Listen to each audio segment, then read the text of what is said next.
Saludos, estimado docente. Soy el estudiante Mora Vinces John Alexander de la carrera de Derecho en la materia de Ciencia Penal Paralelo B. Hoy voy a hablar sobre lo que es un tema esencial para el Estado Constitucional de Derecho y Justicia, los principios limitadores del derecho penal ecuatoriano. Estos principios actúan como una barrera indispensable frente al poder punitivo del Estado y ius puniendi. Así aseguran que su ejercicio sea legítimo, controlado y respetuoso de la dignidad humana. Así, nuestro objetivo es examinar la implementación a la luz según la Constitución y el Código Orgánico Integral Penal, COIP. Ahora, viendo los principios como actúan en base a criterios claros y precisos, es necesario justificar la pena y discernir qué acciones deben ser prohibidas según el COIP, por su libro preliminar, Normas Rectoras, título 2, en donde establece explícitamente una de estas garantías, que es el principio de intervención mínima, ultima ratio. Definición, pues una intervención penal, donde solo se legitimita la protección de los que son estrictamente necesarios, así para la protección de las personas, que constituye el último recurso, ultimate ratio, aplicándose solo cuando los mecanismos extrapenales son insuficientes. De esta manera, un fundamento legal se consagra en el artículo 3, de manera de que el COIP denomina que el principio de mínima intervención como un principio que implica el carácter subsidiario del derecho penal. Ahora, en el principio de legalidad, nullum crimen, nulla poena sine lege, es una definición de donde no hay infracción penal, pena ni proceso penal sin una ley anterior al hecho. El derecho penal debe estar ordenado y condicionado por lo que ha decidido el Estado, así como un fundamento legal según el artículo 5, numeral 1 del COIP y el artículo 76, numeral 3 de la Constitución lo recoge. Así exigen que la ley sea previa. Además, implica la interpretación estricta de los tipos penales y las penas, prohibiendo la analogía para crear infracciones o ampliar sus límites.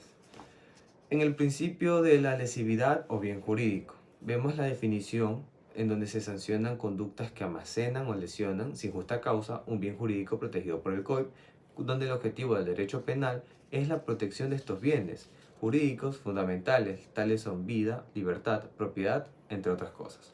Su implicación es la conducta penalmente relevante, donde debe poner en peligro producir los resultados lesivos, descriptibles y demostrables, en donde el derecho penal no sanciona por peligrosidad o características personales. Según el principio de culpabilidad, en definición sobre la pena se impone solo al culpable para ser imputable y actuar con conocimiento de la antijuridicidad de su conducta. Esto lo fundamenta con el artículo 34 del COIP, en donde establece la responsabilidad penal que requiere imputabilidad, conocimiento de la ilicitud, por lo cual el principio exige un desvalor del autor en la culpabilidad, además del desvalor del acto, la antijuridicidad.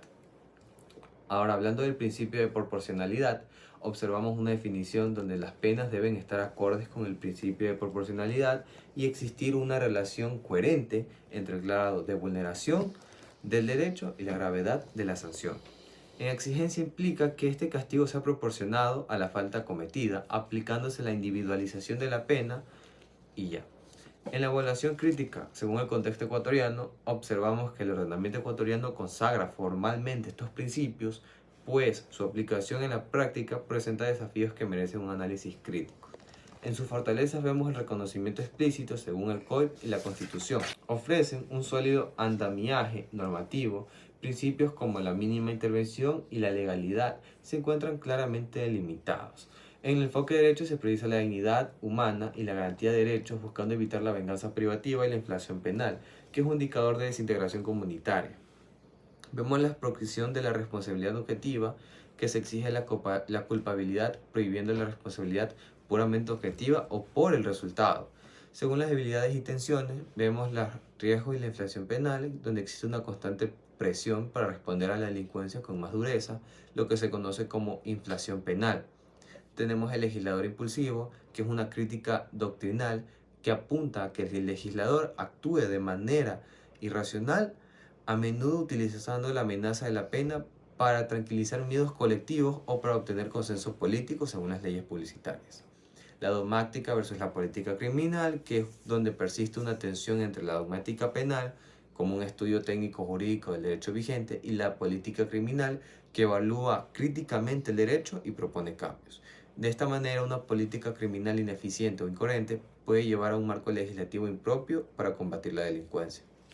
En Ecuador observamos esta dogmática que de manera que debe funcionar como una crítica técnica a las regulaciones efectuosas, más allá de solo aplicarse como un dogma. En conclusión, el derecho penal ecuatoriano establece un conjunto de principios sólidos, pero su efectividad depende de una aplicación coherente y disciplinada por parte de todos los operadores de justicia. Por lo tanto, vemos que la limitación es la clave, la racionalidad y la crítica también, porque es imperativa que la política criminal se base en la racionalidad y la evaluación crítica. La dignidad en la ejecución como una verdadera prueba de un sistema penal democrático que radica en la estricta observación de los derechos y principios, garantizando que el ius puniendi no degenere en arbitrariedad o despotismo. Solo así se honrará el mandato constitucional de un Estado de derechos y justicias. Muchas gracias, estimado docente.